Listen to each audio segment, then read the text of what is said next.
整個小一入學統籌辦法分為自行分配學位同統一派位兩個階段，兩個階段嘅收生都唔會以幼童嘅能力作為準則，目的係減低幼兒教育揠苗助長嘅誘因。每所小學可以將校內全部小一學額當中嘅大約50%作為自行分配學位之用，剩下嘅大約50%學額就會由教育局利用電腦統一派位。我哋首先介紹自行分配學位嘅情況。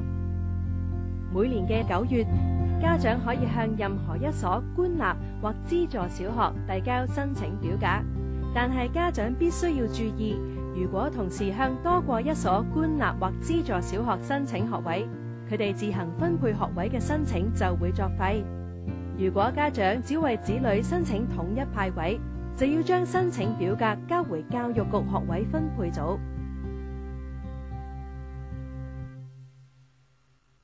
自行分配學位分為兩類，甲類有哥哥或姐姐喺該小學就讀，又或者係父或母親喺該小學就職，就必定錄取。呢一類學額大概佔小一學額總數嘅30%。呢一類申請係不受校網限制嘅。申請人數目如果比學額少，剩下嘅學額學校可以根據計分辦法準則自行分配。但係如果申請人數目多過30%，就會以原來預留俾統一派位嘅學額填補。乙類就係根據計分辦法準則甄選其他申請人，呢一類學額唔會少於學校小一學額嘅20%，同樣係不受校網限制嘅。而家等我哋睇下計分辦法準則嘅詳情啊。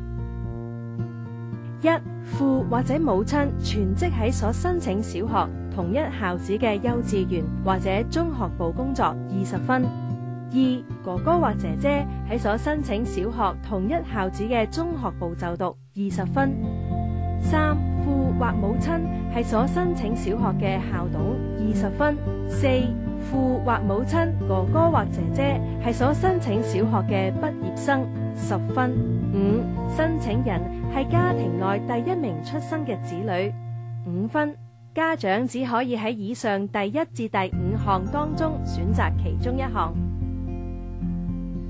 6. 跟所申請小學嘅辦學團體有相同嘅宗教信仰5分。7. 父或母親係所申請小學主辦社團嘅成員5分。而喺以上第6同第7項當中，亦只能夠選擇其中一項。8. 適齡嘅學童就係指9月入讀小一嘅時候，年滿5歲零8個月至7歲10分。無論你選擇邊一項，都需要有證明文件先至可以取得分數。而家等我哋睇下喺計分辦法準則下得分嘅情況。假設有一間小學有小一學位50個，50%即係25個用作自行分配學位，餘下嘅50%即係25個用作統一派位。申請呢一間學校自行分配學位嘅申請人有30位，其中有15位申請人有哥哥或者姐姐喺該小學就讀，父或母親喺該小學就職，所以佢哋必獲錄取。餘下嘅10個學位就要根據計分辦法準則嚟決定餘下15位申請人嘅次序。學校首先將申請人嘅總得分由高至低排列，由於該校剩下嘅自行分配學位只有10個，按次序高低，35分至25分，即係頭8位申請人可以獲得自行分配學位，但係得相同分數20分嘅申請人有5位，剩餘嘅學位只有2個。學校必須以公平公正嘅原則自行抽籤，又或者係交由教育局中央處理。無論學校採取乜嘢方式，都要預先通知申請人有關詳情。喺呢一個計分辦法準則之下，原則上學校唔需要約見申請人，因為學校是否錄取申請人係應該取決於申請人喺計分辦法準則中嘅得分，而唔係會面嘅結果。但係如果學校有個別理由要約見嘅話，就必須通知家長約見嘅詳情。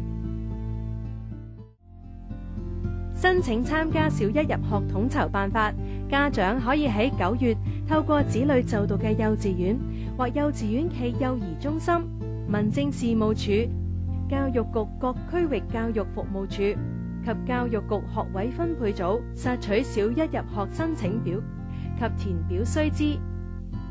自行分配學位嘅申請日期係每年嘅9月。家長應該將填妥嘅小一入學申請表喺指定日期直接交回自己希望申請自行分配學位嘅學校。